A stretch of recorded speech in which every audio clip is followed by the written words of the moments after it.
The chef should not always be the owner. He should just go ahead and work in the back of the kitchen and cook phenomenal food. Just because he cooks phenomenal food doesn't mean he should own the restaurant. Same as attorneys. Just because you're good in the courtroom doesn't mean you should actually own the practice. That's right. Because running a business is a whole different level. Managing people, leading people is a whole different world. The school voucher program, in my opinion, hurts our Fort Mill public schools because we're sending tax dollars for our public schools to other cities, to other schools outside of our district. At the end of the day, our Fort Mill community is going to be responsible for the infrastructure for all the other kids in the other districts that want to come into our schools. They're not on the hooks to build the schools. They're not on the hook for infrastructure. So that's my concern with our voucher program in South Carolina. Welcome to the Chris Salerno Show, your go-to for real estate, business, health, and family insight. I'm Chris Salerno, CEO of QC Capital. Each episode, we explore the latest trends and expert advice from industry leaders. Whether you're an investor, entrepreneur, or seeking balance, this show provides an inspiration you need. Join us and elevate your game on the Chris Salerno Show. Welcome to the Chris Salerno Show. I'm your host, Chris Salerno. Very excited to have a friend of mine, David, on. He's a wealth of knowledge attorney in the state of South Carolina, also running for House for the state, which is exciting. So we're going to touch a little bit about what does it look like to actually run a campaign, because that is a whole different world. So David, thanks so much for joining us. Chris, thanks for having me, man. It's good to see you again. Most It's definitely. been a while. It has been a while. Wow. What, 7 years, 6 years? Probably about, 6 years. Time flies, especially when we have little ones. You're a dad of 3 girls, or one coming, 2 girls, and they grow up so fast. And especially with children, it just flies by. That's right. And it's unbelievable. And then you look back and it's, wow, we've known each other for that long. Yeah, for some reason you kept your hairline. I've lost mine in that 6-year period of time. I don't know if it's all my 16-year-old and my 3-year-old causing that. But maybe it's the business. You've grown substantially. Now you're running for House in state of South Carolina. So the campaign will probably do that. I mean, I've seen pictures of when presidents first got in office to when they left. Totally different. And I understand why that is now after going through it for the last 7-8 months. Oh, so, yeah. Well, I'm excited to touch on that too. Okay. Excited for your journey on it. But give a background a little bit, how you even got started, what showed your interest into, being an attorney, and then what you're doing now. Yeah. And first off, thanks for having me. Honored to be here. Love the podcast. Watch it all. Watch it on Instagram and watch it on the podcast. So thanks. Yeah, most definitely. Just David Martin, just small town kid, grew up in Fort Mill, came from a very blue collared family. Mm-hmm. Dad worked at Duke Energy for 40 years, same job.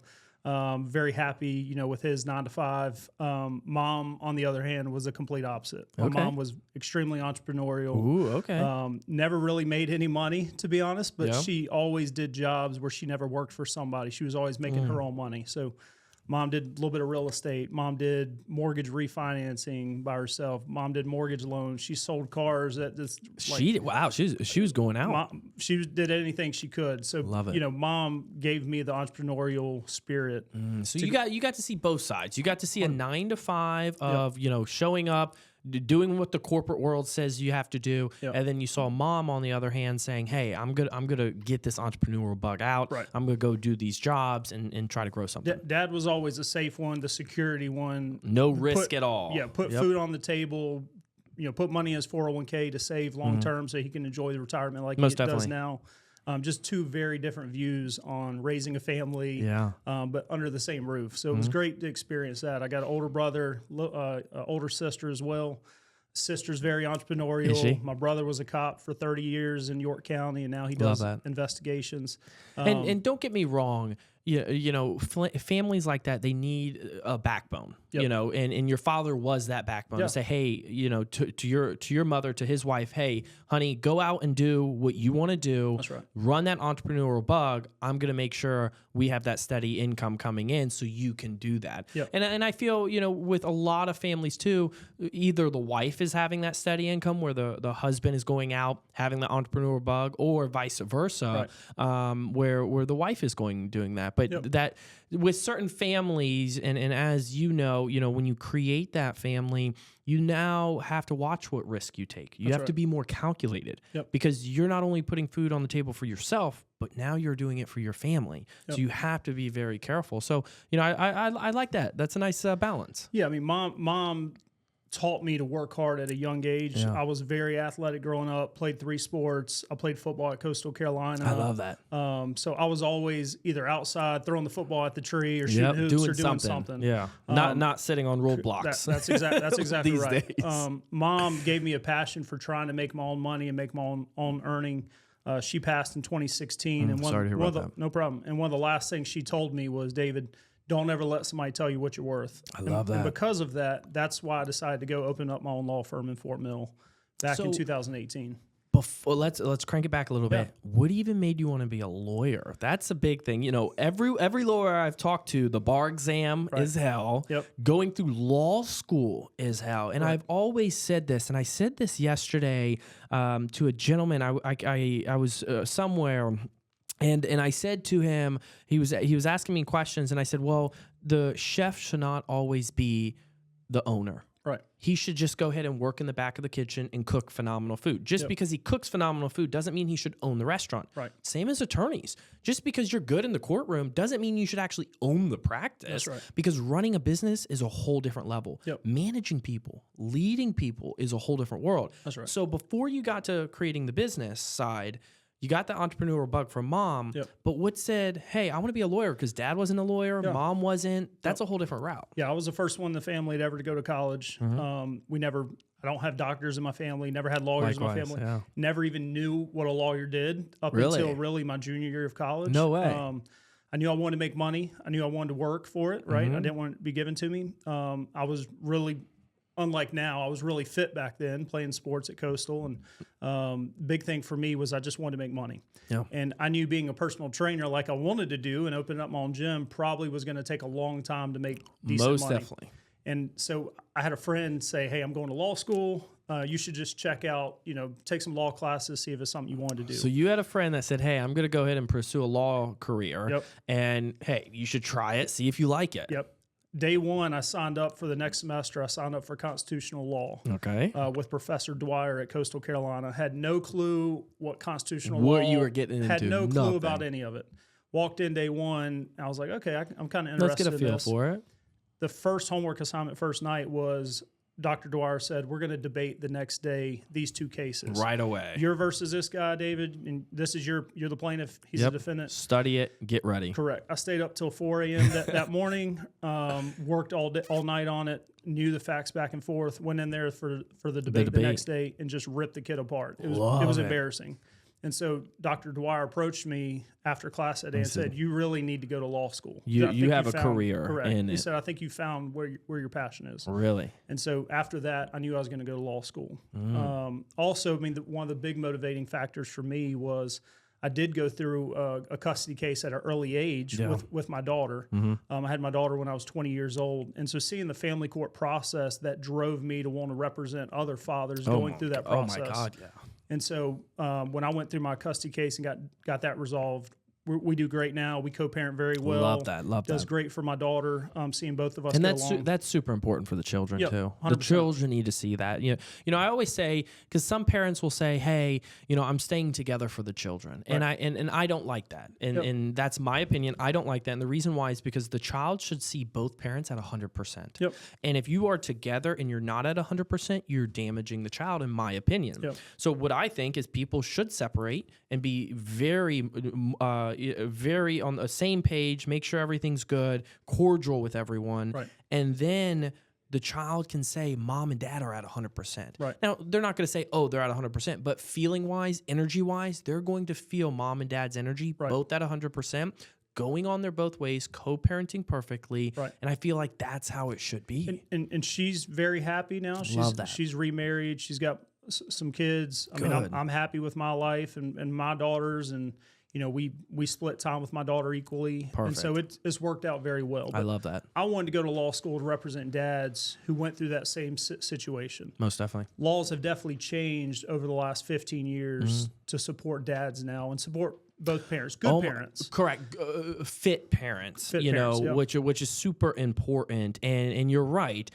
15 years ago, and even in some courtrooms now, everything's one-sided in certain circumstances, but even in courtrooms now, fathers are walking in with going on an uphill battle. Yep. Like, it's already difficult because there are a lot of terrible fathers out there, and it mainly is highlighted on the fathers in the courtroom, especially in the family law. Yeah, and at the end of the day, I think really we've been very blessed. I practice law in York County, South Carolina. I've probably represented 3,000 plus clients in family court, either through meeting with them or representing them in really contentious litigation. Yeah. And we've been very blessed to have some very balanced, fair judges in York County, South Carolina, who, if you're the better parent, whether you're the mom or the dad, they're going to give that parent custody rights with that child. So that's the background I kind of came from over the last 8 years. We've been very fortunate there. But at the end of the day, it does come down to who's the better parent. Who's going to put the needs of the child first before anything else? 100%. And I think that's super important is the child comes first. That's right. And as two adults came together, or young adults, teens, hopefully not teens, but, young adults, as they come together to make a child, and in most cases, I hope they want to, it's their responsibility to make sure that child's needs are first before anyone else. Agreed. That's what, I strongly believe in. And it's very unfortunate that a lot, some people don't see it that way, and that's one thing I have a zero tolerance for is when you mess with children. Just, I have a zero tolerance. I will stand up for that child no matter what, because it's super important. They're always developing. They're always happy. They just want to enjoy the present. And when you're enjoying the present in life, you're happy. If you're focused on the previous history, what happened, it's negative normally. And in the future, you're always anxious. Oh, I can't wait. And they're always in the present. Well, kids are pure. It's the one thing in life that is absolutely They'll say it pure. how it is. Right. Kids are pure. That's what I love. They don't know any better. And so the more that they see the parents fighting and the contentiousness and the divisiveness between the parents, the worse that child's going to be brought up. Most definitely. And they feel that energy too. Right. It's like a dog. Dog feels energy. They feel emotions. Children feel it even when they don't speak at a very young age. They can feel two parents' energies if it's not good together and it starts clashing, which is important to make sure you have that good energy around your children. And again, if things aren't happy between two people, because feelings do change. You can change feelings. It's okay. It's not bad. We're human. So if your feelings change, you have to be an adult and voice those feelings to go ahead and say, hey, let's co-parent. Let's be phenomenal co-parents for our mutual common interest, which is our child, and let's go on about our own journey of life. That's right. I'm all for people trying to work out their relationships. 100%. My parents are married 40 plus years until mom passed. I mean, he was there. My dad was there, laying by our bed throughout the whole process till the day she died. And so I love seeing when parents can actually get along and they make have a happy life for decades. But when that doesn't actually work out, I do believe that it's best for them to separate, put the child first, and be able to co-parent back and forth. Most definitely. So, these days, the traditional values are gone. My mother, she was married to my father over 32 years. He passed away 2 years ago, and she refuses to remarry because she feels like it's a dishonest to him. And I love that. And that's traditional values. These days, things have changed substantially when it comes to marriage and divorces. What have you seen, being hands-on, running a very large law firm, specializing in family practice? What are you seeing with divorce rates and marriage rates and things like that? Well, first off, when we talk about traditional values, I grew up in a house where I was in church 4 days a week, whether I wanted to be in church or not. You were in there. I was in there. I was there Sunday morning, Sunday night, Wednesday. I was there Thursday. Ooh. And so I think when you talk about traditional values, especially in the South and South Carolina, you got to start it off with church. Most definitely. A lot of families are not putting Christianity and church as a priority in their household. They're not doing that anymore. It's wild. Agreed. Yeah. And so, in my family, I try to put that first for our values, for our traditions. On a day-to-day basis, I pray every morning. I love that. Every time I have a success, I thank the Lord for it. I think there needs to be more people putting God first in their households, running their marriages, 100%. running their relationships first off. And they don't. And I was at dinner last night, and I looked over at a beautiful couple, and I noticed right when the food landed on their table, they prayed. Yep. And I watched them both say amen. And I was like, that is you don't see that anymore. Yep. And there's a business partner of ours who is very religious. He's got me back into the church world. My son every time he's like, I can't wait to go to Sunday school on Sunday. And I see the joy in it, and I love that. But you are 100% right. They don't let the Bible lead their marriage anymore. And I think it's because of society, social media. They're getting so many distractions. They're seeing social media, and a lot of stuff on social media, as you know, is not true.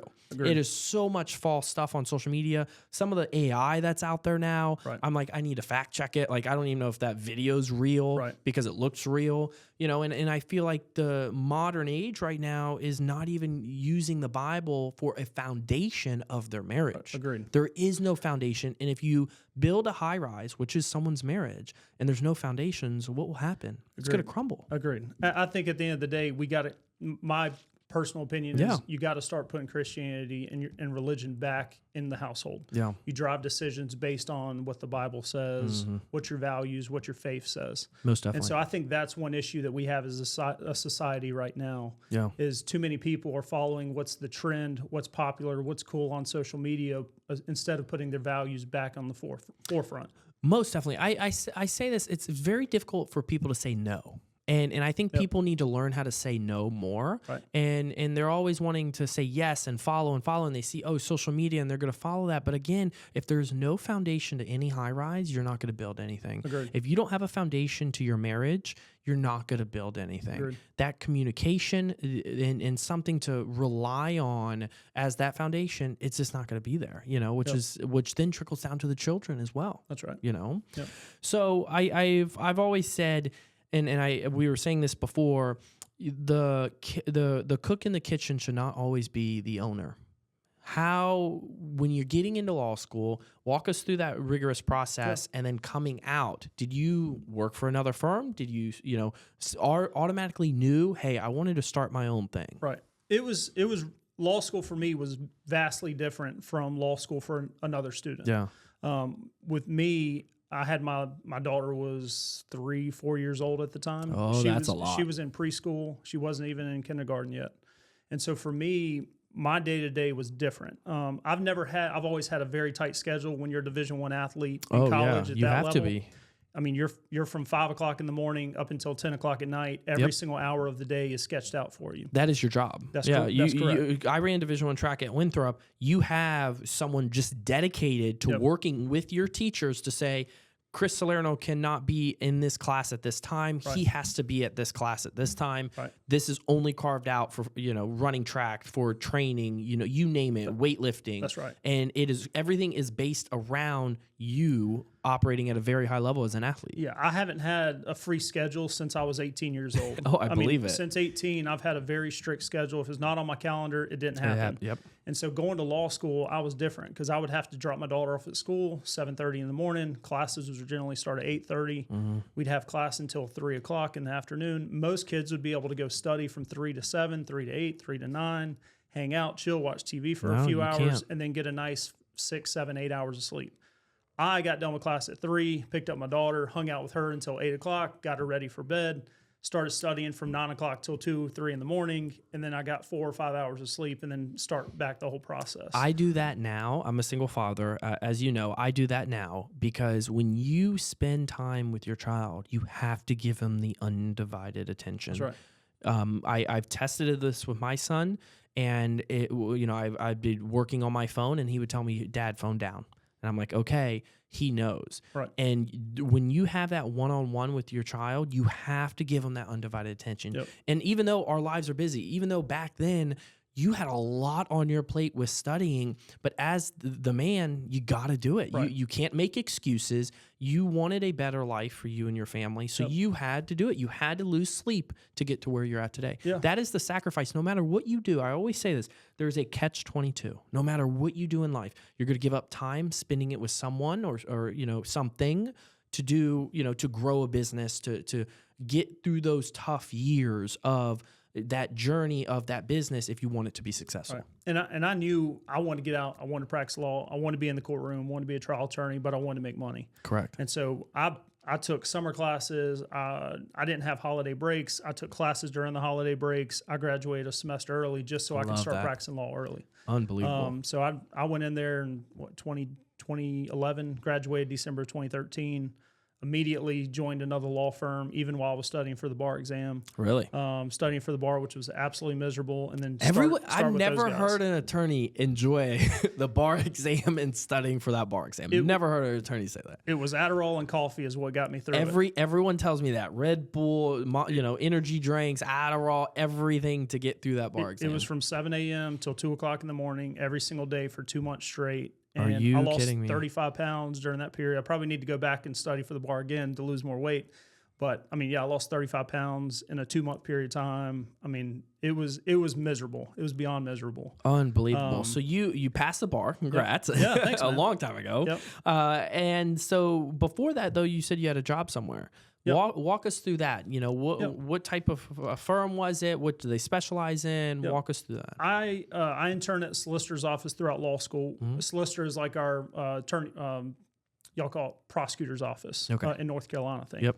And so our solicitor's office, I interned there throughout law school. I knew I wanted to be in the courtroom. Okay. I had a great job offer from a very reputable, very well-known firm in our area. They've been the guys for 30, 40 years. Okay. And so I went in with them. I really wanted to be in the courtroom, I knew. So I did civil litigation where I represented either companies who were being sued for something, or I would sue companies or sue individuals for being injured. Got it. Slowly transitioned that into family court. Year one, probably about halfway through my first year, started moving into family court as well. And then over time, I became one of the top litigation attorneys for family court. Love that. So I had my mentor who would kind of run the cases, and I would be on the back end doing all the back end work, pushing the cases from start to finish. Love that. And then we would co-counsel cases together. Very good. Very good. Before we dive into family, let's talk injury. Yep. If you're in Florida, I see so many billboards. Right. Injured. Yep. Call. You have beautiful billboards, by the way. Right. I've seen them in Rock Hill, and I believe I've seen them going out to Gastonia too. I used to have a bunch. I don't have nearly as much anymore, Yeah. but I used to have them all up and down I-85. I was gonna say heading down to because Greenville. we own some real estate down in Greenville, Yep. and I remember driving down there and seeing your billboards, and I was like, oh, Right. you're expanding. I love that. I love that. I used to do the shotgun approach with billboards. Yeah. You just throw them up on any corner. And Yep. that was great. We got a lot of business, but I'm very selective on where we put billboards now. Yeah, it's super important. And to be honest, I have billboards in Spartanburg still there from 3 years ago that I Really? didn't even know I still have. Nobody bought it after me, so I got free advertising 3 years later. There you So, go. No, I love that. And so talk to us about that injury side. You Yeah. know, like I said, you go in Florida, they're on Right. 8 out of 10 billboards are going to be injury. Yeah. You know, so what is that side, about? Is it easy? Talk to us about that. How's that structured for Yeah. those individuals that don't understand it? So our law firm is a general practice law firm. We started off in family court. I built my reputation off family court, representing people going So through the custody foundation cases. is that family court. Foundation was family court. Got it. I think now we have 5 attorneys throughout the state who handle family court issues, Love that. custody, divorce cases, DSS, You name it. harassment, any of that Yeah. stuff. They represent people in there. We also do criminal defense practice. I've got 2 attorneys who run criminal defense. I've never actually handled a criminal defense case, but these guys are amazing trial lawyers. And then we probably 3 years ago, we started taking on personal injury cases. Got it. Personal injury case is any type of injury, whether you were bit by a dog, whether you were hit by an 18-wheeler. Fender bender, you name Correct. it. Wrongful death case. I mean, that's really the focus is the catastrophic injury cases that we try to take now. It seems like a lot of those, because they're everywhere. Right. I don't know if it's easy, lower barrier of entry. You're dealing with these insurance companies that you're arguing with, so they're going to pay out, at some point. Well, it is way more difficult to run a personal injury practice Is it? than I ever imagined. Really? Family court from a business side, right? And you can either be, in my opinion, you can either be an attorney or you can be a business owner. Yeah. And it's really difficult to do both if you want to grow and scale like I've wanted to do and like we've now done. Most definitely. And so for me, I never, as a business owner, realized the capital investment that it takes to actually run a personal injury case from start to finish. I mean, you're talking some cases you're putting hundreds of thousands of dollars into with a hope that you get a return a year, 2 years, 3 years down the road. So there's a lot of investment up front. A lot of investment, a lot of experts. I mean, depending on, we had unfortunately a wrongful death daycare case. Oh, no. I mean, we spent hundreds of thousands of dollars on that case, experts throughout the country. But, at the end of the day, we did what we could to get justice in that case. But there's no no good result out of that, if that makes sense. No, most definitely. And when it comes to that, you're really based 20%, 30% that it's a commission based, because most of that injury stuff is commission to my knowledge. Yeah, you tell me. You generally take 1/3. 1/3. And then if it goes to litigation, we take 40%. Because okay, good. if it goes to litigation, you got to hire your experts. You got to hire. You got to bring them all in, cross-reference all that. You got depositions. You got all that. So it's a huge investment up front. Wow. Wow. We've been very fortunate to be able to grow, scale quickly. We've brought in a lot of great cases. I've been able to hire a bunch of really good attorneys. I love that. Who are great trial attorneys who can push a case from start to finish and get our clients what I believe is more money than some other law firms would be able to get. Love that. And that's super important. Having someone that is hungry and fighting for your best needs when it comes to those type of situations, because larger companies will run over you. They will, because they have, attorneys, the whole floor of attorneys on staff. Insurance companies have unlimited. I mean, they can throw cash at it all day. 100%. And what they try to do is they try to paper you to death, and they try to draw it out. So hopefully you will just settle your case for pennies on the dollar. We try to file the case, litigate it if we have to, if they're not willing to negotiate, and then punch them in the mouth at the end of it. If you get a huge result at court and they still don't want to pay, they're now on the hook for that huge result you got at court. And so we're trying to start pushing insurance companies even more than we have in the past. Oh, really? Through litigation. Oh, yeah. Wow. Very interesting. So let's take a little step back. You were practicing law, and then you said, okay, I want to open up my own firm. Yeah. Like you said, being an attorney is totally different than being a business owner. That's right. And most attorneys can't be business owners. Right. Most chefs can't run the restaurant or own a restaurant. That's right. Walk us through that mindset switch where you said, okay, I'm going to go ahead and start my own practice. It was probably one of the hardest decisions I've ever made. Because I always say starting a business is harder than buying a previous business. Right. I would rather buy a business, that already has clienteles, ramp up marketing, put different type of personnel in instead of starting it from scratch. Starting it from scratch will be 7 to 10 year growth. It takes a lot. Right. I never imagined how difficult it would be at first. The decision was the hardest part, in my opinion. The decision of leaving the firm that I loved and the people that I loved. I mean, how did you come up with that decision? What was that mindset like to say, okay, it's time? I think when you just look at your future, right, I would rather the best investment you can ever make is to invest back in yourself. 100%. And so for me, I wanted to put all my chips in on myself. Yeah. I didn't want somebody like my mom told me. I don't want somebody to ever tell me what I'm worth. Yeah. And to be able to cap out what I'm able to make for my family. I had a little girl at the time. I knew I have college. I got to pay for it at some point, right? Little girl's going to need health insurance. She needs a car. Correct. And so you're making calculated risk at this point. That's exactly right. Yeah. And so I decided, I prayed on it, spoke with my family, spoke with friends, spoke to other people who had started their own law firm. And I was very beyond blessed. The first 3 months, when we actually went out on our own, I kept overhead as low as possible. Yeah. I think I started off with $7,500, and that's all I had was $7,500, and I pretty much put all of that into the business. Wow! And so we kept overhead extremely low. And you were doing everything too. I remember when I created QC, I did everything. I'm not strong at bookkeeping, but I did bookkeeping. I did everything. No matter what, even you're not strong at even stuff you hate doing. You're like, hey, it has to be done by someone. I got to do it. The best decision I ever made with our business was my current director of operations, Selena Pence. It was Selena Harris back then, but I hired Selena within 60 days of opening the law firm because we had a lot more business than I expected within the first 60, 90 days. Really? Selena, we opened the firm February 2nd. Selena came to start working April 15th. And that was the best decision I ever made. She's been with me since we were in a 95 square foot office. She's the opposite of me. I am not organized. I have a set calendar, but I'm not great at remembering to put stuff on the calendar.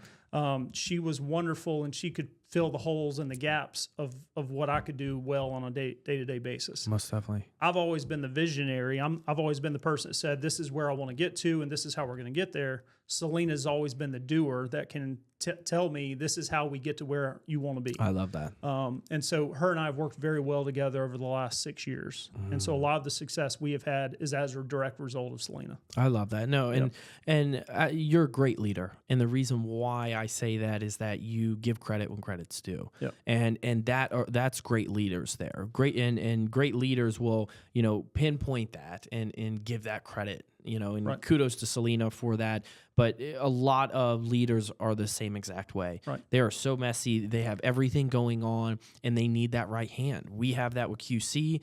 The women here are phenomenal. They keep the men in check here, and kudos to them. And I think it's super important to have that. It is a little nervous when you're making that first hire or, that second and third hire. And then when things start to grow, you get a little nervous when you sign 5-10 year leases, things like that. You're like, I'm locked into this. Right. I can't get out. Right. And so, that mindset there, bringing her on and then starting to scale, seeing the vision, okay, we are running this as a family practice as the foundation, and we're going to start different type of pillars as we grow. It sounds like she was a very pivotal person to those decisions. 100%. And we were, again, very blessed to make great hires early on. Yeah. I mean, first attorney was Daniel Evans. He now runs my Greenville office. Love that. Wonderful attorney, hard worker, heads down, nicest guy you ever meet, no drama.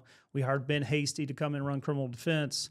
Again, great trial attorney, extremely great thinker in terms of I make rash decisions. I'm kind of, wing it. That's always my approach. Ben is the opposite. Ben's a thinker. He needs to think. Let's get strategic with Correct. This, And so he's been great. Nathan Cooper runs my family law department at this point. And so hiring those 3 attorneys first had a huge impact and a huge ROI on our business. And they saw the growth. They saw the vision that David wanted. They saw where you wanted to take everything and where you still want to take everything. Yep. And they agreed. They backed you. They saw you as a leader. And they said, I want to be a part of what he is growing. Well, I think what separates us from other law firms is, one, I'm going to invest in my staff. I'm going to invest back in people. I mean, two of our staff members have now went back to school and have went back to college. One's going to be going to law school to pursue her dreams. Love that.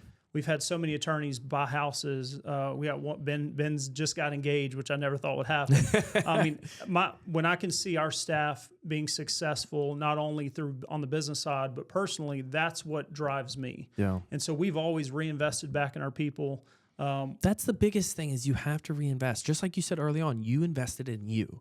Now the business is part of you. Your employees are part of you. Their goals in their life with their families is your goals now. And that's why I see how I run QC is that I know everyone's goals within the company. We all share each other's goals, personal goals. And once I get their goals, I say that's my goals now. Because I have to make sure they achieve those goals. You have to create that environment where they all flourish together. And I think even taking a step further, I think when you know what their goals are, you got to let them know what your goals are for the firm and for your business, and you've got to be transparent. Because if their goal's bigger than yours, they're going to think in their head, well, I'm not going to be here that long. Why am I here? Right. If he doesn't even have bigger goals than me. Right. I mean, we have what do they say? Big, hairy, audacious goals is a term that I've seen from other podcasts and things. Oh yeah. I mean, we have huge goals that we're trying to hit, and to be honest, in this last 6 years, we've hit every single goal that we've ever tried to accomplish. Congratulations, that's phenomenal. Yeah, thank you. We've doubled in size every year for the last 4 years. We really didn't try to start growing until about a year and a half into practicing. We've grown every year. We made the Inc. 5000 list now 2 years in a row. Nice. We're opening up probably in North Carolina here soon. We've got 9 offices in South Carolina. And, for me, not only is the business my baby, but it's also allowed me to do other things. It's allowed me to be a better father by delegating tasks to our wonderful staff. Love that. But it's also allowed me to diversify into real estate and obviously politics. Yeah, most definitely. And let's talk, about building this business. It was probably very similar to you taking the bar exam, 7 a.m. to 2 a.m. or 7 a.m. to 2 a.m., working all day, just like any business owner does, doing everything. That's right. How pivotal was it to make sure your calendar was time blocked to spend time with your girls? Because, they are seeing you as a high-valued father running and growing a phenomenal business. but it's also important for you to spend time with them. So how was that time blocking that out and everything? Yeah, and that was one reason I went out on my own, was because I was working so much. I mean, I was working Saturdays, I was working Sundays, I was working till 2 a.m, putting them to bed at my last law firm. And it just got to a point I started to feel burnout with the amount of cases and everything that I had. Being able to manage how many cases I have at a time, which cases I take, the stress levels. Obviously, it's stressful running a business. Oh, most definitely. But my goal, my number one key has always been putting my girls first. I love that. And so for me, I wanted to make sure I could leave at 4 o'clock and get my daughters from school. I wanted to make sure I could take her to school every single morning. And so that's what I've been able to do by having a firm.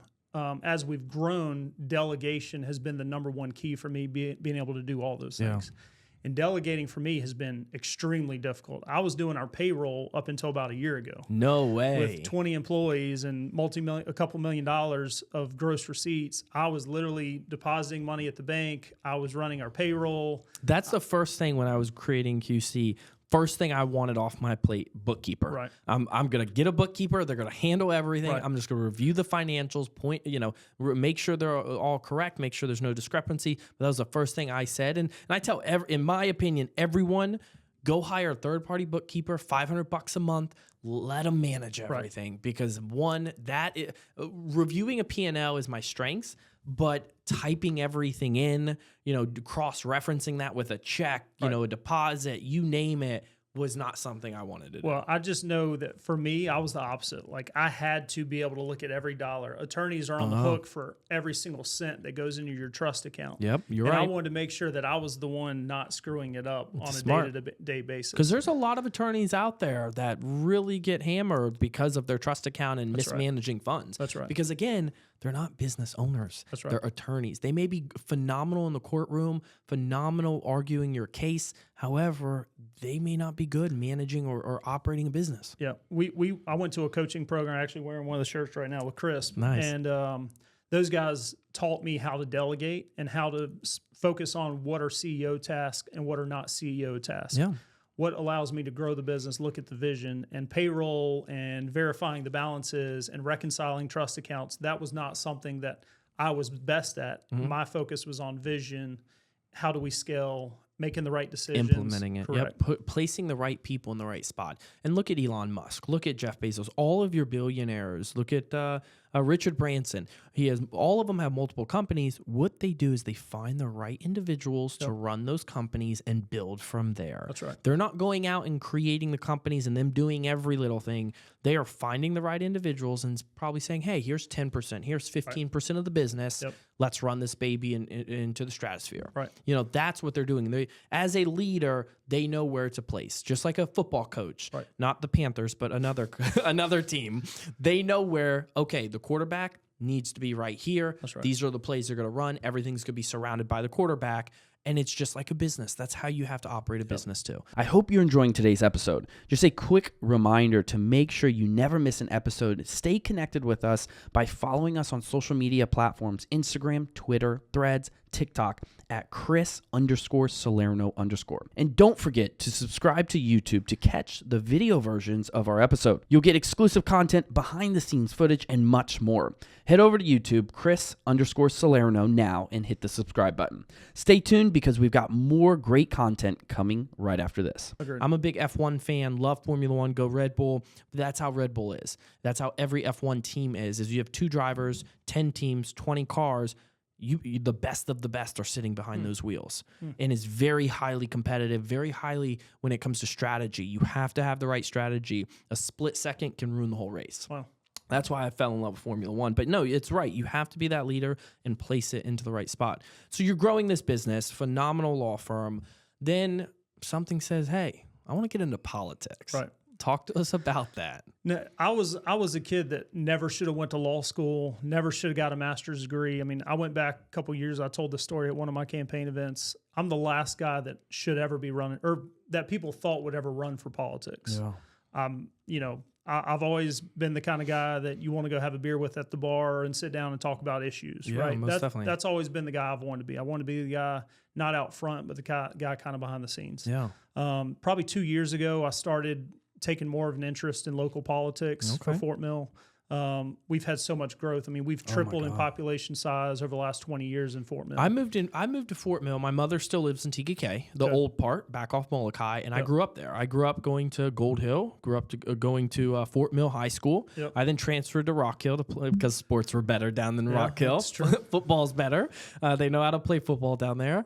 Right. But I've seen the growth. I remember riding my bike on 160, and it was just woods. Yep. And then I remember getting my real estate license and selling a lot of homes in Fort Mill, Rock Hill, South Charlotte, and it just growing and growing. The school systems are phenomenal. The education is phenomenal there. It is very safe to live. Yep. TKK, I don't know if they're still ranked. I know they were ranked like 1 in the state for the safest place to live. I mean, phenomenal. Their police department, phenomenal. You know, it's a wonderful city, and you're right. It is growing big time. LPL Financial dropped their headquarters there. Right. A lot of larger firms are doing it because Fort Mill is a great place to raise a family, great education. Right. It's lovely. Fort Mill's always been the hidden gem of the Southeast. Most definitely. And now it's probably a hidden gem of America, but everybody knows about it now, so it's not so much hidden anymore. I mean, you talk about schools. One of the big reasons that I decided to jump into politics was to protect what we've built in Fort Mill over the last few decades. Oh, I know. It's clear we have the #1 schools in South Carolina. There's a lot of push right now to go to what's called a school voucher, or school choice program, where you basically take tax dollars and you provide that money to other kids. And it has a great purpose. Who may not have the ability. Yeah, who may not have the ability to go to a private school. Yeah. Or have the ability to live in Fort Mill, because Fort Mill price points are rising. That's you know, the housing rising, just like the debate last night, they were talking about housing rising. It's substantially higher. That's right. And with Fort Mill growing substantially, you know, everything around it, land costs, housing costs are rising. It's hard for a lot of people to get in. That's right. And say I'm in the apartment business, and now we're in the car washes. In the apartment industry, those are rising as well. I know they had a more moratorium there on apartments and development, but those rents are rising, so a lot of people can't afford that because overall in the United States, we are lacking affordable housing.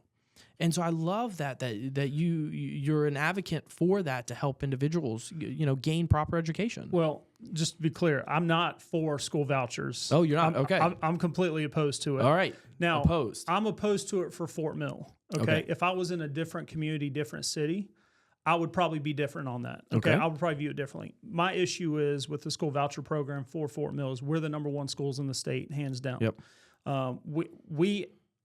Our public schools are pretty much like private schools. They are. I mean, my daughter's in video production program. They go to San Diego. They compete out there. I mean, we are very blessed in Fort Mill. Most definitely. The school voucher program, in my opinion, hurts our Fort Mill public schools because we're sending tax dollars for our public schools to other cities, to other schools outside of our district. Oh, really? And at the end of the day, our Fort Mill community is going to be responsible for the infrastructure for all the other kids in the other districts that want to come into our schools. They're not on the hooks to build the schools. They're not on the hook for infrastructure. So that's my concern with our voucher program in South Carolina. Is all voucher programs like that?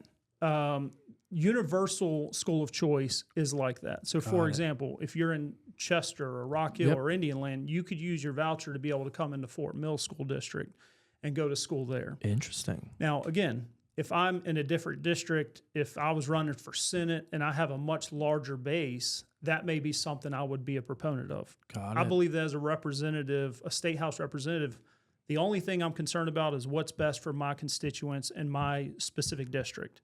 Again, I'm only 29715. That's Correct. all I care about. Yep. For 29715, I don't think the voucher program's well. I just won the election 2 weeks ago. Congratulations. Thank you. That was a huge difference between me and my opponent. She was school choice, school of voucher program. Interesting. Whereas I support our public schools and only look at what's best for our Fort Mill public school system. Yeah, no, I agree. You know, that was very well explained. Yep. Definitely agree on that. And, you know, going into that type of campaign run, Yep. that's a whole different world as well. So schooling, education is top, is one of the top priorities for you. Yep. What else are you, really got you that itch to say, okay, I'm going to go ahead and get into politics, even larger. Right. I'm going to start, run my own campaign and go from it. Well, Ray Felder has done a great job. She's been our state rep for 12 years. Wow. So So Ray's a huge public school advocate, but on top of that, she's also done a great job of bringing dollars back to Fort Mill. Yeah. She brought in $30 million to build an operations center for Fort Mill. Holy cow. She's brought in dollars to support our infrastructure and our expansion of different projects that we've needed. So she's going down to Columbia and vouching for the district of Fort Mill. That's correct. She's done that for 12 years. When I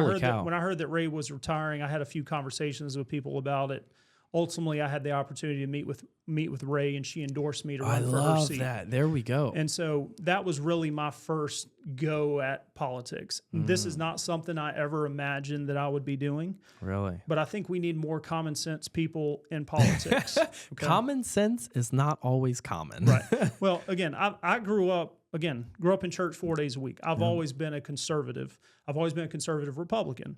You know, politics is so crazy at this point that people can literally say and do whatever they want and make up any lies. They can. I mean, you talk about social media, and you're like, you never know what's actually true and what's factual. You don't. With AI, they can have a AI conversation of you and I talking, and it look real. That's right. And it's so scary. Where I think there needs to be some limit to that. Like there needs to be something where with all this software that it's blocked, where it's like, no, those are not actual people. Like you can't just put that information out there. I agree. And I don't think that's crossing a line of freedom of speech. I just think someone's falsifying, fake information. The unfortunate problem we have is AI is moving a lot faster than the laws can get passed. Correct. Yeah. And so I think there definitely needs to be some regulations, not only on AI, but also on social media. Most definitely. The amount of content that's being pushed on even my 16-year-old daughter. Oh, it's wild. And the type of content is being pushed, even to no fault of her own, right?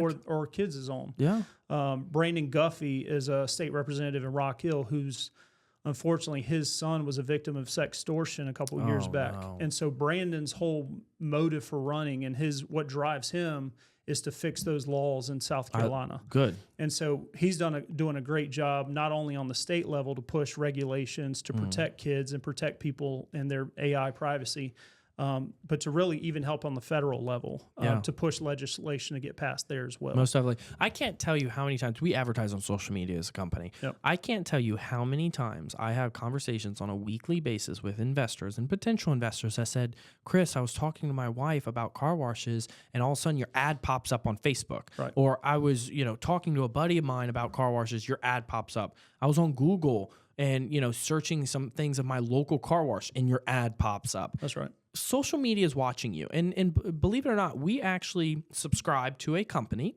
that purchases cell phone data. So when you download your app and it says track me now or only track me while using the app, they are taking your data and then they're selling it to companies, larger companies, to make business decisions. Right. We make business decisions on where people are moving to based off that data we see. And now I understand I'm accepting and I'm saying, hey, track me while using the app. Right. Well, for certain things, you're going to have to do that. Certain things I have to say, okay, here's my location. So you guys know I'm, in the state of North Carolina, sports betting's legal. Right. I don't do that, but to download that app, you have to say you're in the state of North Carolina, because if you were in South Carolina, they would not allow that. Right. So I think that right there is just taking all this data is really impacting the younger generation because they don't know it, and they're getting fed all this false information. They're getting fed all this negative information, and I think it's damaging. I think there has to be, in politics and in business, there needs to be more transparency for data collection, for example. Why are companies collecting the data? How are they using the data? At what points are they able to collect the data? Yeah. I think there needs to be more transparency around that. I think that's what the federal government is trying to do at this point. Mm-hmm.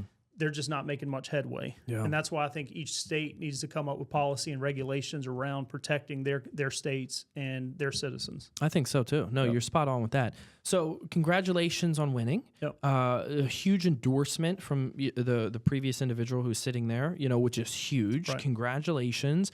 Walk us through how all this works. What's the next steps from here?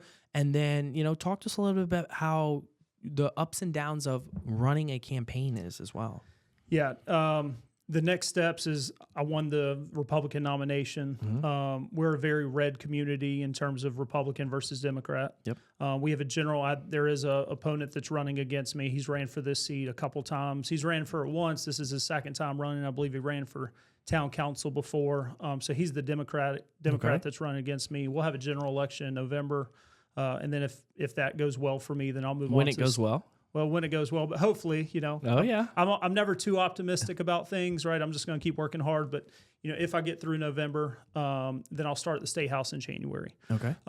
This whole political thing is completely new to me. I mean, I've never seen so much divisiveness in my life. The amount of Trump uses the term fake news, right? Yeah. The amount of fake news and the fake information that's out there. It's real. It's 100% real. Yeah. I mean, for example, there's a thing called SilFab, this big SilFab solar panel manufacturing company that's coming that wants to move in right outside of Regent Park, which is the most heavily populated area in Fort Mill. Most definitely. I have been outspokenly against SilFab during my entire campaign. Yeah. I even gave a speech about SilFab that was recorded saying that it should not be here. They need to move it somewhere else in South Carolina to a more rural area. Yeah. Chester, way out there. Move it York, somewhere else. Clover, way out there. I'm sure they're happy to get that city's that tax happy to get a tax benefit. 100%. And so move it somewhere else. I literally had to post that video online and say, this is my video where I'm outspokenly against it. Under the comment, somebody says, all this is lies, David Martin's for SilFab, right? It's just crazy to me that people can try to push whatever narrative that they want in politics, even though the facts completely say opposite. I definitely think it's heavily scrutinized. I think it's definitely heavily looked at in politics. Right. But I've realized it's everything in life. Yeah, that's true. People are going to scrutinize us for being on this podcast Right. again. People are going to love it. People are going to hate it. Right. And I've learned, especially being a business owner, and that's the biggest thing, is as a business owner, when you first get started, you want to say yes to everything. That's right. You want to take every single case you can take. Why? Because you got to generate the income. You got to grow. So you want to take every single case you can get your hands on. But there's a lot of times you got to learn how to say no. And people will scrutinize you no matter what you do. The good, the bad, they will say something because that is the way they're wired as humans, is negativity. And so they're going to say something, oh, no, you didn't say that. You're a liar.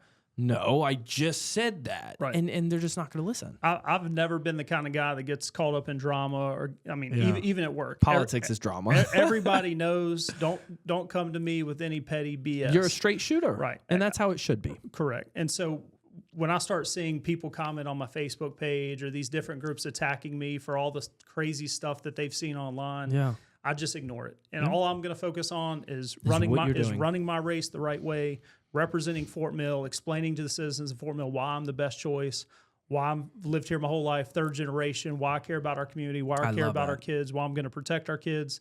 That's all I care about doing. Yeah.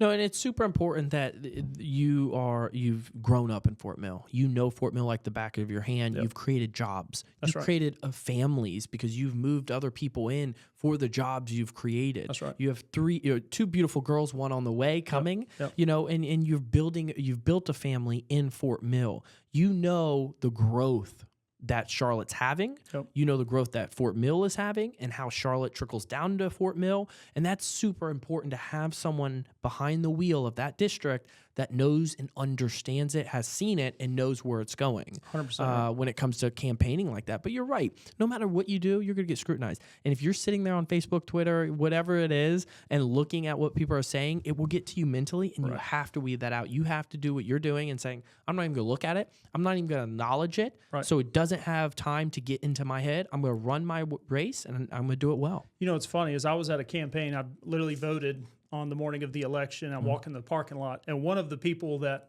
has been trolling me for 2 months during the campaign, who's a huge proponent or who was heavily supporting my opponent, she didn't realize it was me. She cut in front of me, and I had a little joke and opened the door for her, and she had no clue that I was David Martin. Yeah. And so we go back out, and she's like, "Oh my God, I'm sorry, David. I just wanted to apologize, for some of the things that have been said. I don't really view you that way, blah blah blah." But I just wish people would, let's put what's best for the community first. 100%. Let's put aside whatever differences and have more of a conversation. And I'm a mediator, so my job as a mediator is to find the middle ground. A win-win. Yeah, a win-win for both parties. Correct. There's always middle ground somewhere in a conversation. Somewhere, yep. And that's what we need more in politics. We need that more in business. We need more transparency. And that's what I'm hoping to do, be able to accomplish at the state level. Most definitely. And I think, in business, you have to create that win-win in family court, and no matter what you do, And the states, the federal government is a business. If people disagree, please disagree. Throw it in the comments. But I'm gonna hardly say that's a lie, because in the federal and state government, it's a business. We are ran like a business, and individuals, and I think a lot of these politicians need to understand and come from a background of what you've came from, of building a business, going through those struggles, understanding P&L, understanding how everything works to actually operate the state and the federal government. We can't just keep borrow, creating $1 trillion in debt. Yeah. I mean, even South Carolina, right now we have a surplus, which is phenomenal. But we have to be able to scale down. It's a huge surplus, isn't it? It is. Yeah. But we have to be able to be careful on how much we spend. A budget was just passed this week. I've seen some people are against it. Freedom Caucus members are against the budget. A lot of people are in support of the budget. At the end of the day, I'm going to get in there as a business owner, make common sense decisions, conservative decisions on what needs to be in there. But again, as a business owner, you got to trim the fat. You got to understand profit and loss. You got to understand how to respect people, how to treat people, how to look out for your employees. I want to do the same thing at the state level. And I think with my business background, going from a business with 95 square foot office, $197,000 in revenue, to a business where you're doing $7 million a year and scaling your business significantly over a 4.5-year period of time is huge. I think I have the insight to be able to help South Carolina be able to trim that fat and continue to support small business owners. Most definitely. And I want to touch on this, where some of the voters out there may have this thought, and I already know your answer, being a business owner, but you run a business right now. You are looking to really heavily be into politics and win in Fort Mill to help the district of Fort Mill. How will you still be able to operate the business at a very high level, but also give that attention to the residents and the citizens of Fort Mill? Right. So I still handle cases. I still handle wrongful death, personal injury cases, catastrophic injury cases for our firm. We refer some of those out. We work as co-counsel, but a lot of them we handle in-house. I still oversee all of that. I still have oversight on all of our cases. The good thing that has allowed me to be able to step into the political realm is by hiring great people. That's right. Our family law paralegals that we currently have, I think we have hands down the best support staff in South Carolina when it comes to family law paralegals and family law staff. I've hired we have a CFO now. We've got Selena as our director of operations that understands the day-to-day. We've broken up our teams into different management teams, all supervised by a managing attorney. And so we've got the infrastructure in place to allow me to do other things. I love that. The firm is still moving while it allows me to go focus my time in Columbia. I mean, I'll be in Columbia if I win 3 days. You might as well. 3 days a week. Yeah, it's a full-time job. You're gonna have to buy a house down there, or rent a house. Yeah, it's a full-time job. So I mean, I'm taking it very seriously. I've been working to get the pieces in place with the law firm to make sure that everything still goes and our clients are treated well and our clients are getting notified and everything's moving as it should be. And not only your clients, your employees. That's right. They all are backing you. They all are supporting you through this. And I think they really want to see you, obviously you succeed and you get in there and you get those changes that are needing to be made for Fort Mill, for the residents and the citizens there. That's right. Yep. And I think that's phenomenal. Talk to us a little bit about the campaign itself. You're starting a whole new business essentially. Right. A lot of people don't realize that. You have campaign managers, you have marketing people. It's a lot going on. You're basically creating a whole new business to run and to get elected. That's right. Talk to us a little bit about that and some stuff you learned new and some stuff you actually have taken over from your business into that. I had a bunch of support from a lot of local community leaders who kind of taught me how to run a campaign. My campaign has been very grassroots, meaning that I knocked on 3,000 doors, something like that. Having conversations with people. That's old school way. That's old school. It's a lot of my campaign was grassroots. We sent mailers out like a lot of people do. You send mailers into the mail at every house, or targeted Republicans. But all of this was new to me. I mean, I had Chris Moody, who's on town council, really helped me, kind of guide me into this is how you run a campaign. These are the things you need to know. I was really surprised, though. Getting money in to support the campaign was a lot more difficult than I ever imagined. Yeah. We were raising capital is hard. Yeah. And I say this, especially in my business of private equity. That is the hardest thing. And when I first created QC back in late 2018, beginning of 2019, I had mentors and coaches. And I tell everyone, get a mentor and a coach. If you're willing to go to college and get in a ton of student loan debt, why aren't you willing to go get a mentor and a coach? That's right. And I said, I wish my mentor and coach told me early on, master the art of raising capital. No matter what you do, what business you're in, right. You are technically in a business that is going to get you a house seat yep. in the state of South Carolina. That is a form of a business that you're running. To get there, you have to learn how to raise capital. No matter if you're in real estate, in a good market, in a down market, you need to know how to raise capital because everyone needs it. That's right. And I never knew how cost intensive a campaign would actually be. Oh, I bet. And there's so many rules. Like I can't just self-fund my campaign. Donors can only, people who donate to my campaign. So they won't let you self-fund your campaign? I think. Or to a certain extent. Yeah, you can do it to a certain extent. Yeah. But the amount of money to run for a house seat was way more than I ever imagined it would be. And you're capped at how much people can actually contribute to your campaign. And when you start a business too, normally that's the way. When you create a business, you're like, wow, that was a lot more than I thought, or that was a lot more work intensive than I thought. Right. I mean, we've always been blessed to bring in clients at our law firm. Yeah. But going out and cold calling people that have been supportive of like Ray Felder, for example, the person that's endorsing me and has had, calling her people and saying, hey, I'm David Martin, and selling them on really why they should endorse me or why they should support me or why people. Correct. That was way more difficult than I've ever imagined that it would be. Oh, most definitely. You get hung up on, you get yelled at, you get some of the words in the dictionary that we don't want to use. You get, all of that. 100%. It is not fun. And you have to have that mentality. And let's pause for a second on diving into the business side, but talk to us about that mentality because I call investors all the time. I get hung up on all the time. Right. But to still power through those individuals that cuss you out, that put you down, throw all that negative energy through the phone at you, but you still have to mentally power through to keep making those phone calls. Talk to us how you built that up. Well, I mean, for me, even during the weekday when I would go knock on 100 doors in an afternoon, just to get the motivation to be able to go in there, I had to keep remembering why I'm running for this seat. What is the foundation of why you're running? And that is what's fueling you to keep doing that. That's correct. I love that. And to be honest, I was very fortunate because I would say out of the 3,500 doors that we knocked on, I had 4 people that were negative and were very rude to me. That's a phenomenal ratio. Great. I mean, the first thing I would tell you is I knock on the door and say, hey, how you doing? I promise I'm not selling you anything. And that kind of backs people off. Yeah. And you say, my name is David Martin. I'm running for the House of Representatives. That immediately calms people down. I literally only had 4 people that were negative or... That's like 0.00 2%. It's pretty good. That's a phenomenal percentage. And it was great to know that our community is still... I mean, I had so many people invite me into their house to meet their kids, to talk to their spouses. And it was just, there were so many people in Fort Mill that were so welcoming. And it just reminded me of why I love Fort Mill and why I love our community. It is a beautiful community. And Baxter 160, everything's growing substantially. The homes, the feel, how tight-knit the community is too. That's and it's a lovely community, great school systems. Right. So love that energy, love that. And that's your root. Fort Mill's your root. That's where you're born.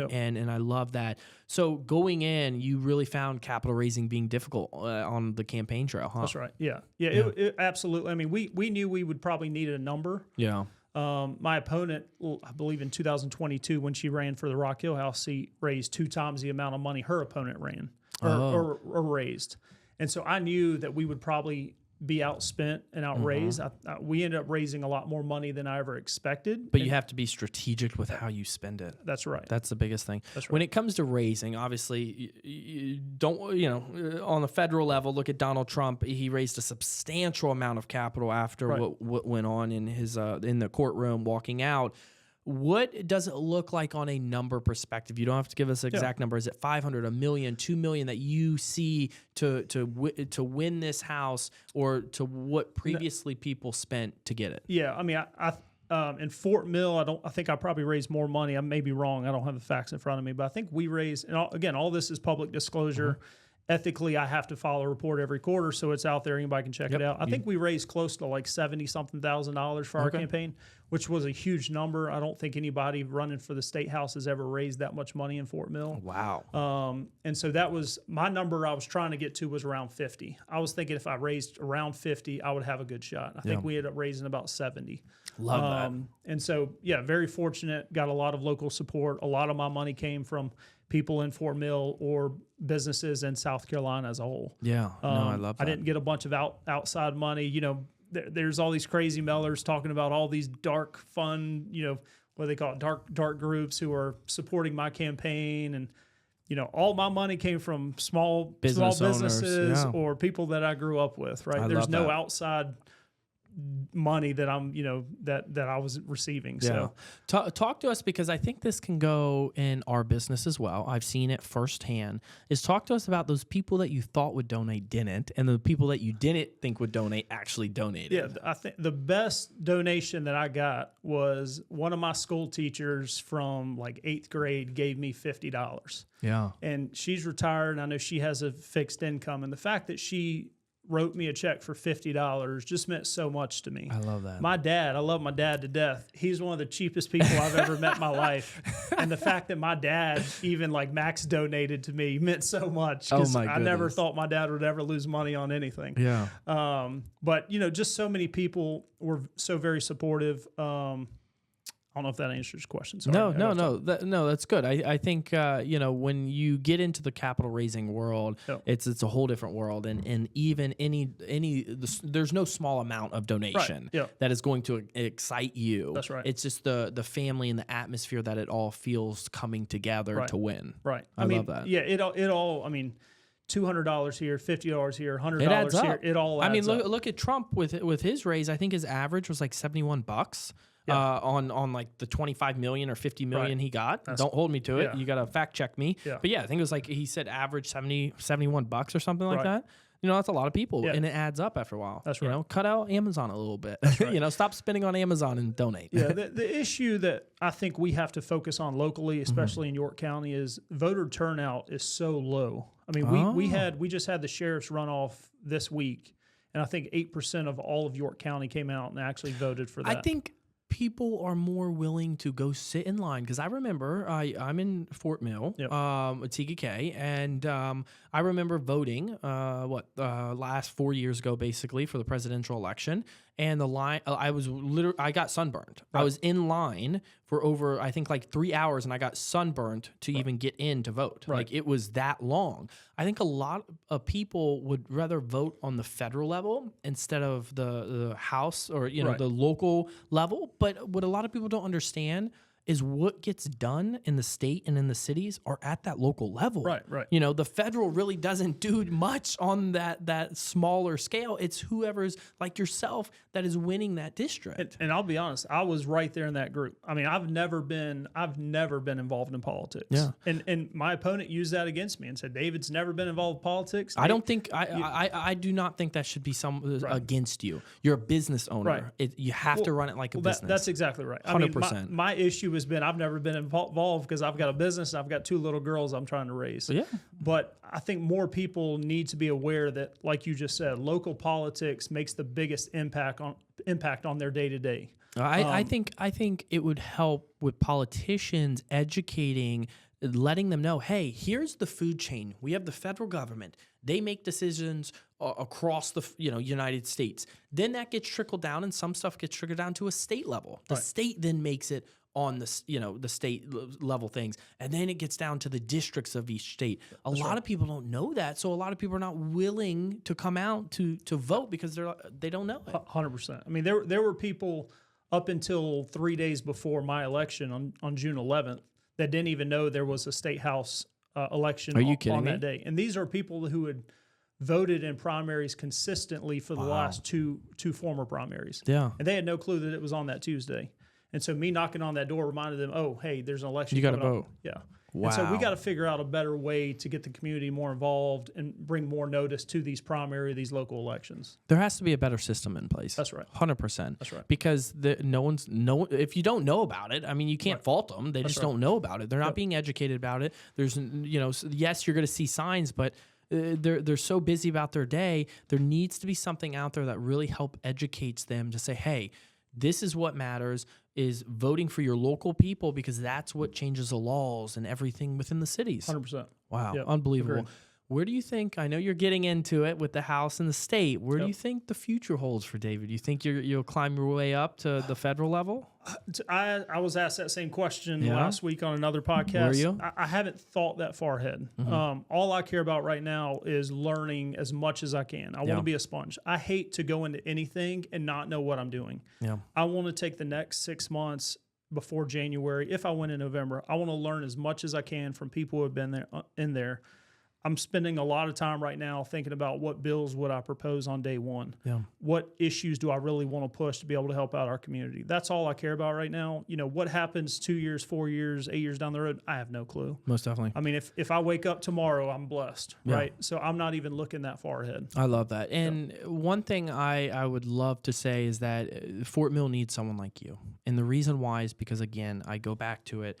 The federal government is a business. The state is a business. Each city is a business. Yep. If you don't know how to operate a business, you're going to fail. And how many businesses fail? 99% of businesses. Right. How many entrepreneurs fail? 99%. Why? Right. Because they're not willing to stay consistent. They're not willing to go through the journey that it takes to get there, which you're learning the politic journey of, Right. campaigning and marketing and raising capital for politics. It's Right. different, and then you're going to sit in this house. It's important to understand it, because Fort Mill is a very, I want to say, particular city, because it's categorized in my eyes as Charlotte, North Carolina. It sits right on the border.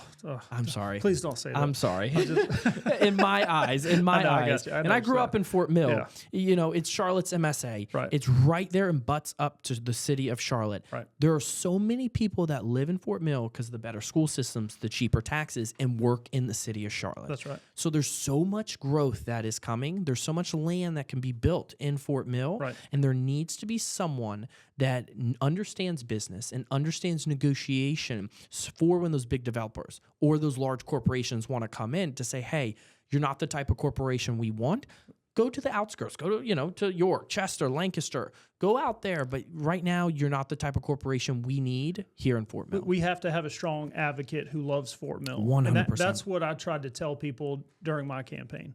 At the end of the day, I know how to negotiate. I know how to sell. Yep. I know how to do large deals. I've advocated on behalf of families who lost a loved one, millions of dollars of recovery. Highly stressful situations. Right. You've Correct. been in there to stay focused. That's right. And to negotiate the little type of fine line items That's right. that needed to be done to be successful. That's right. That's why you have a phenomenal business that you've created. And I strongly feel you're going to make Fort Mill even better than what it is today. Yeah, and I appreciate that. Yeah. I agree with you. I think I'm the right person at the right time.